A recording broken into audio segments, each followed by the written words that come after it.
السلام علیکم پیس ٹاکس میں خوش آمدید اور میں ہوں اطروبہ رضا۔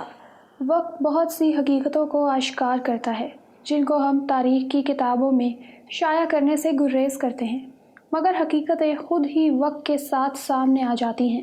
چاہے تاریخ کے صفحات پر کتنی دھول ڈالی جائے، سچ سامنے آ ہی جاتا ہے۔ قائداعظم کی موت سے کئی سوال جڑے ہیں جن کو آج تک کبھی کسی نے اٹھانے کی کوشش نہیں کی، مگر یہ سوال آج بھی زندہ ہیں۔ کیا قائد کا انتقال ہوا یا ان کو مکمل منصوبہ بندی کے تحت قتل کیا گیا؟ یہ وہ سوال ہیں جن کا جواب آج تک نہیں دیا گیا۔ 1949 میں کرنل الہی بخش نے قائد کے آخری ایام کے نام سے ایک کتاب لکھی۔ کرنل الہی بخش کی کتاب کا دباچہ محترمہ فاطمہ جناح نے لکھا۔ کتاب میں الہی بخش نے قائد کے آخری ایام سے جڑے واقعات پر قلم اٹھایا۔ کتاب میں قائد کے علاج میں ہوئی کوتاہیوں کو پہلی بار آشکار کیا گیا۔ اس میں کئی پردہ نشینوں کے خوف سے لیاقت علی خان نے کتاب پر پابندی لگا دی تھی۔ قائد کے قتل اور اس سے جڑے لوگوں پر پردہ ڈالنے کے لیے سرکار نے قائد کی سرکاری سوانح حیات لکھوانے کا فیصلہ کیا۔ اس کام کے لیے انگریز صحافی ہیکٹر بولیتھو کا انتخاب کیا گیا۔ فاطمہ جناح نے ان سے کسی بھی قسم کا تعاون کرنے سے انکار کر دیا تھا۔ سیکٹر صاحب صدارتی الیکشن کے ایام میں ایوب خان کے حق میں مضامین لکھتے رہے۔ 1954 میں ہیکٹر کی کتاب جناح دی کریٹر آف پاکستان منظر عام پر آئی۔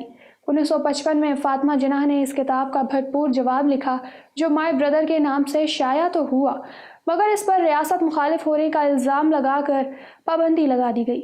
یہ کتاب 32 سال بعد 1987 میں دوبارہ چھپی، مگر بہت سا مواد حذف کر دیا گیا۔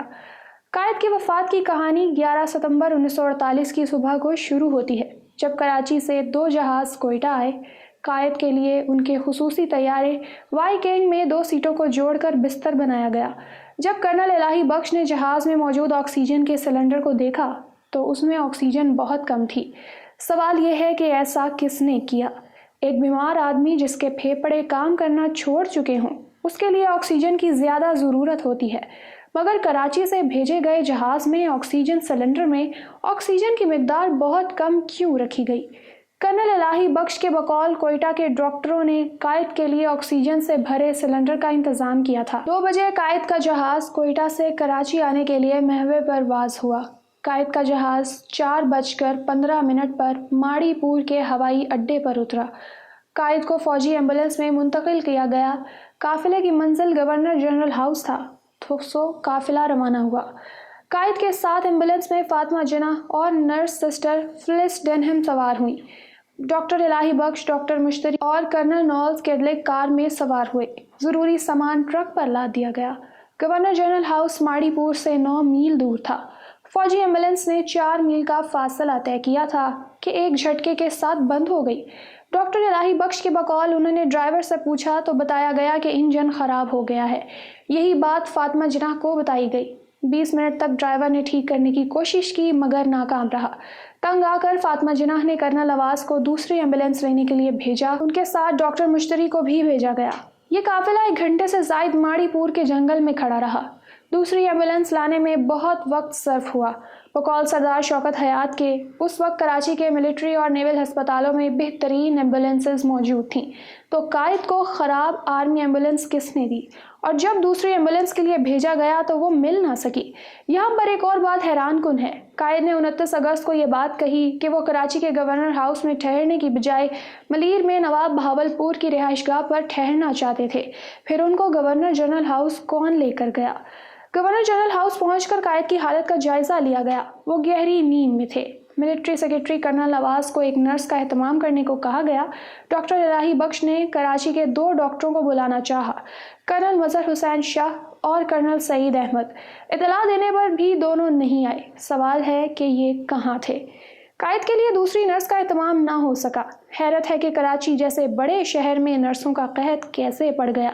7 بجے شروع کی گئی اس بھاگ دوڑ میں وقت 8:20 ہو چکا تھا۔ قائد کی طبیعت بگڑ رہی تھی۔ اس دوران ان کو دل کی دوا کا انجیکشن بھی لگایا گیا، مگر قائد نہ سنبھل سکے۔ قائد کے آخری الفاظ کیا تھے یہ بھی معمہ ہے۔ فاطمہ جناح کے بقول قائد کے آخری الفاظ تھے، فاتی، خدا حافظ، لا الہ الا اللہ محمد الرسول اللہ۔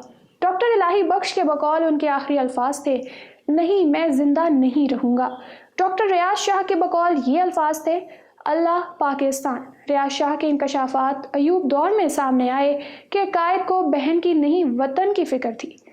علالت کے دوران ایک واقعہ عجیب ہوا۔ 7 اگست بروز عید الفطر یہ اعلامیہ جاری ہوا کہ قائد علالت کی وجہ سے یوم آزادی کی تقریب میں شرکت نہیں کریں گے۔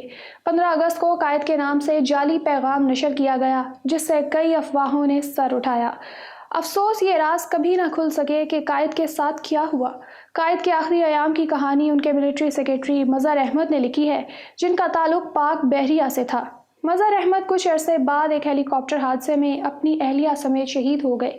ایسا ہی ایک حادثہ لیاقت علی خان کے قتل کے تحقیقی کمیشن کے ساتھ بھی ہوا تھا۔